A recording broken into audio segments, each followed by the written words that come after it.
Hello, and welcome to Songs for the Struggling Artist, the blogcast. This is episode 144, and I have been putting up some of the older episodes up on Anchor. The very first episode I went ahead and put in the main feed, so it probably is the episode before this one in your feed, because that's when it got published. I'm making air quotes that you cannot see, but published, even though that was recorded in, I want to say, March of 2016. But the other ones, I figured out how to place them in their natural timing. So if that's interesting to you, if those old episodes are interesting to you, just go down to the bottom of the feed. They'll show up there.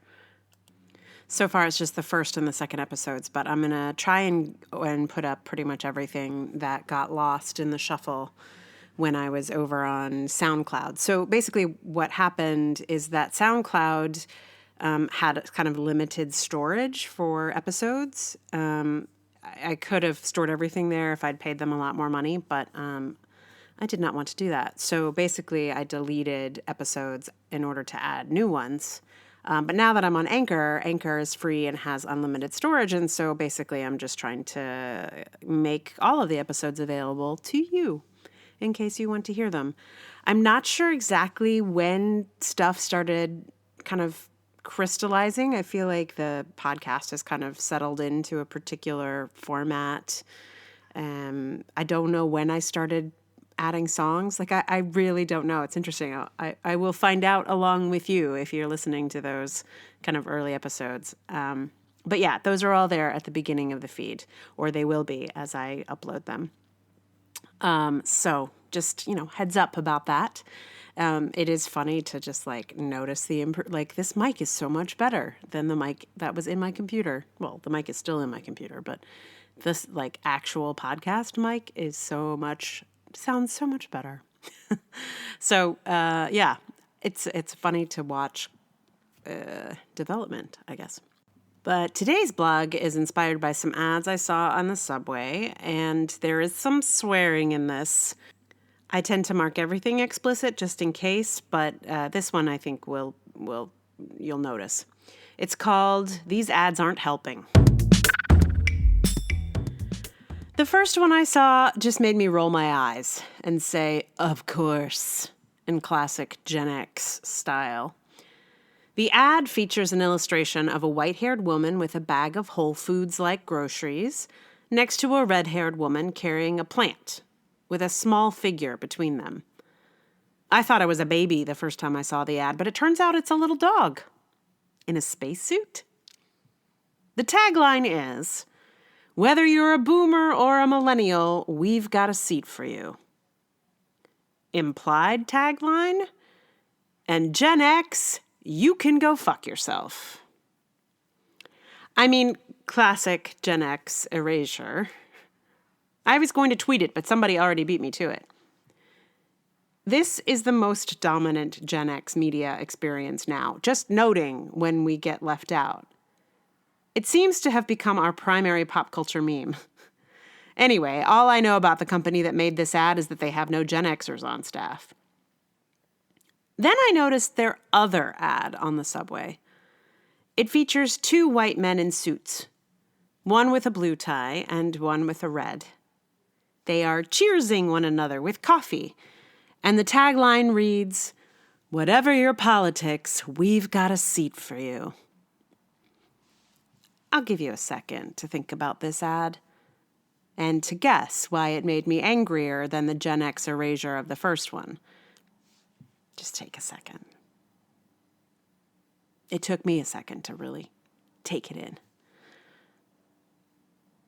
I'll give you a hint. It is also about who is missing. I mean, look, I know that when I say politician, you probably picture a white man in a suit.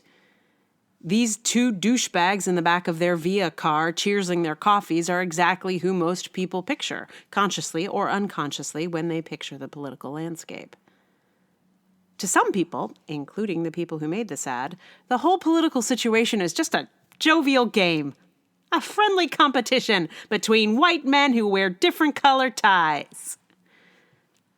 Meanwhile, the rest of us are fighting for our lives and the lives of those more vulnerable than ourselves. And the absolute fiercest fighters right now are women.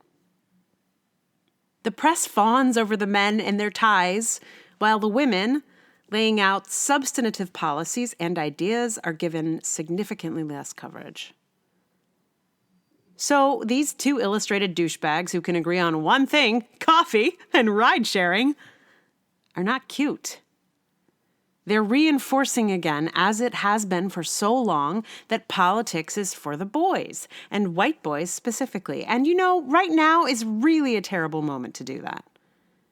It's not great at any time, but right now, while we watch the white men in ties take the lead in polls over all the qualified, interesting, exciting women candidates.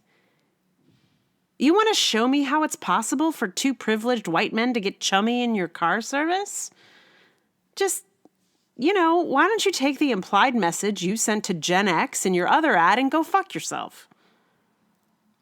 This company, by choosing to reinforce the historical patriarchal norm while they are claiming to be for everyone, is making the most conservative backwards choice they could make, and also reveals that in addition to not having any Gen Xers on staff, they probably don't have any people of color or women in decision-making positions either. After my previous epic Gen X series, I tried not to write about Generation X anymore, but, I'm a little bit attuned to it. What's funny is when I posted this blog on Facebook, there were some classic, Gen X responses. One of my friends was like, why would we want to even be featured in this dumb ad? Why would we want to be advertised to? I was like, that's classic Gen X. Why we don't even want to be in your stupid ad. Yeah. I mean, I probably wouldn't have written about that particular. It was interesting that the Gen X ad is what made me pay attention to this particular ad campaign. But in the end, I think I probably would have just, I felt like all I really had to say about it was a tweet look at this, we've been left out again. But in the end, that politics ad is what I was like, oh, I guess I have to say something now. So for your song today, because I have gone back to the Generation X well, I could not help but go back to the Gen X well. And I decided to do this song because I saw Keegan-Michael Key talking to Stephen Colbert, and he was saying, I have a way to find out if you are in your 40s. And that is, if Blister in the Sun comes on at the dance floor, what happens? The way you respond to Blister in the Sun is a clear indication of your generational placement, I guess is what he was implying. I feel like it's a little bit true. It's a little bit true. And my sort of peer response to Blister in the Sun, I mean, I'm sure it's not everyone.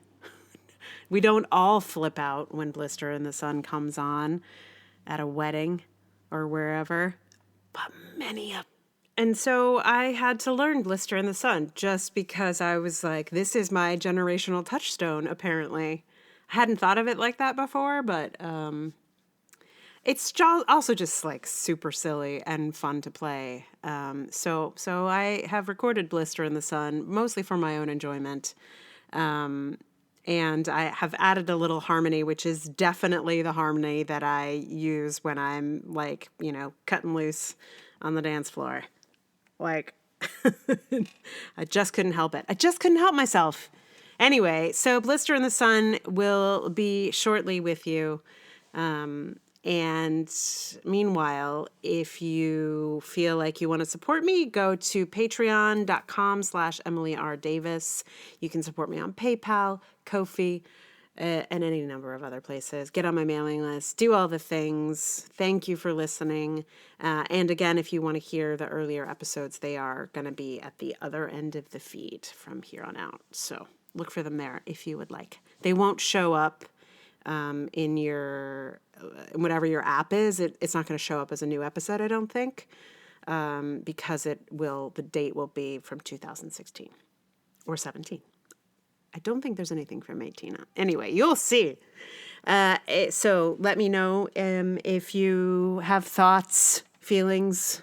And again, thank you so much for listening. Here is Blister in the Sun.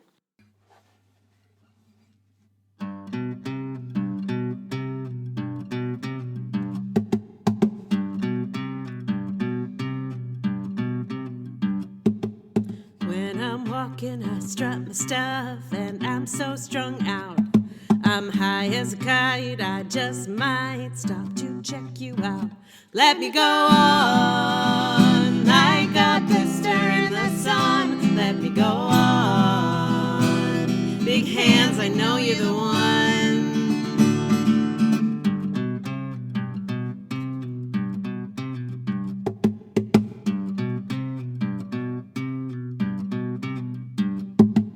Body beats, I stain my sheets, I don't even know why.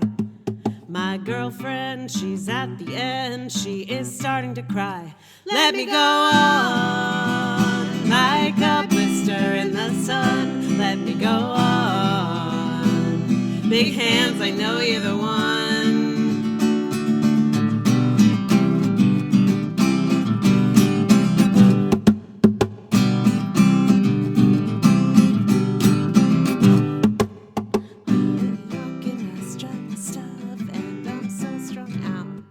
I'm high as a kite, I just might stop to check you out. When I'm walking, I strut my stuff, and I'm so strung out. I'm high as a kite, I just might stop to check you out. Body beats, I stain my sheets, I don't even know why. My girlfriend, she's at the end, she is starting to cry. When I'm walking, I strut my stuff, and I'm so strung out. I'm high as a kite, I just might stop to check you out. Let me go on, like a blister in the sun. Let me go on, big hands, I know you're the one.